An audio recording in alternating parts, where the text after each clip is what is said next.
Hey guys, welcome back to Fishing It Up. Today, I'm going to show you my settings on the Garmin LVS 34.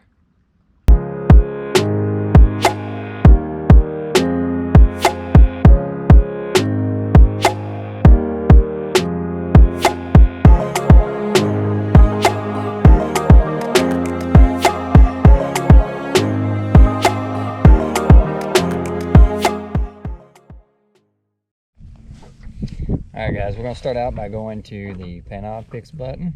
Now this is a factory reset on this. I switched over to the demo mode, and when I come back everything is wiped out. So I said, hey, let's just do a video of how to set this up. Everything is completely auto. So, I mean, it actually looks pretty good straight out of the box, but there's a couple changes I make. So we're going to start out, hit menu, and then sonar setup. I'm going to appearance, make, color scheme. I love the floodlight, so I'm going to change that. My color gain, I usually run that up high so everything's brighter. You can run it a little bit lower if you want, but it does show more static and stuff on the screen, but I like it to be a little bit brighter. The color limit, I usually run that around 20 starting out. Trails and bottom fill I usually leave off. Now, the ghost reject, for most of the time, I leave that on auto.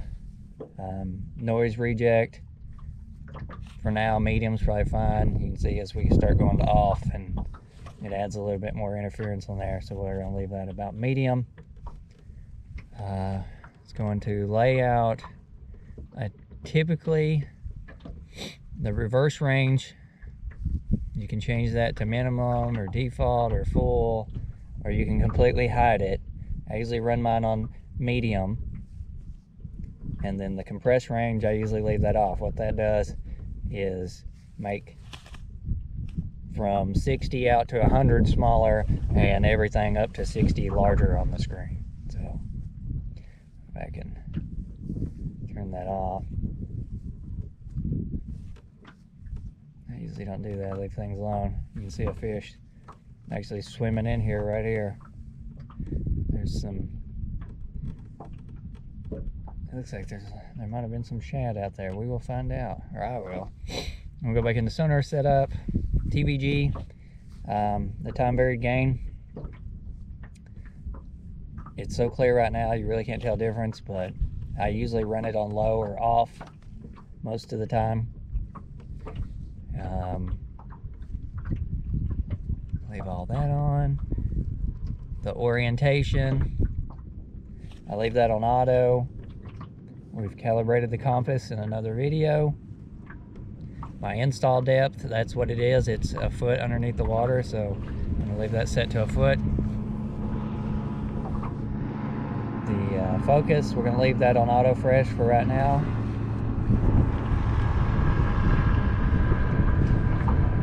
The only other changes that I will make is I will set my depth manually just past the bottom.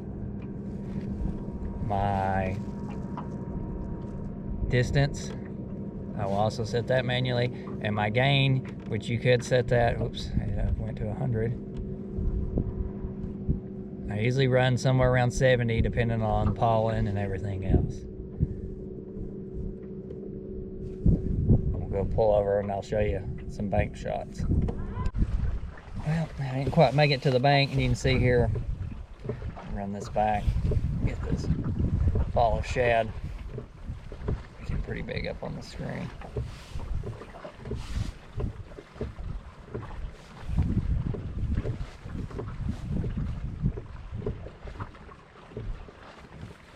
Now,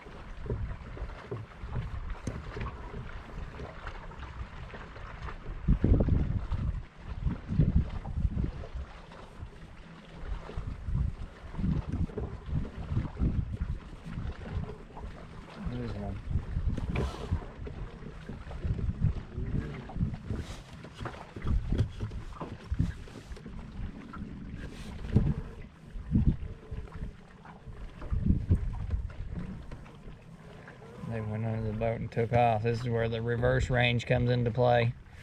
If you wanted to be able to see under the boat a little bit farther, you would change that reverse range back to default. Let's go ahead over here towards the bank a little bit.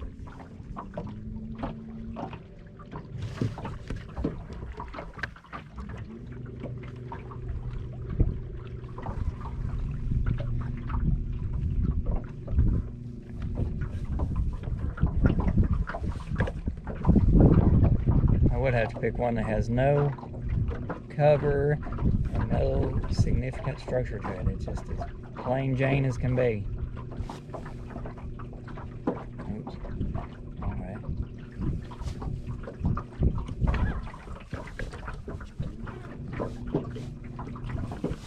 Now, one thing is, when I'm running this color scheme, if you change that back,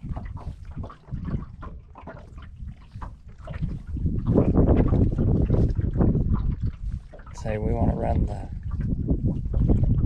amber. Let's say we just leave it on amber. It's a whole lot, well, I wouldn't say a whole lot clearer, but it does have less noise, or I think it has less noise than what my other one does. The floodlight pattern. I've just got used to using floodlight and I like it a lot. So I'm gonna try to get some more shots here. Oh, there you can see a fish coming in the frame. Oh, let me go back. You can see him moving just above the bottom there. Between 18 and 20 foot deep. There's another one.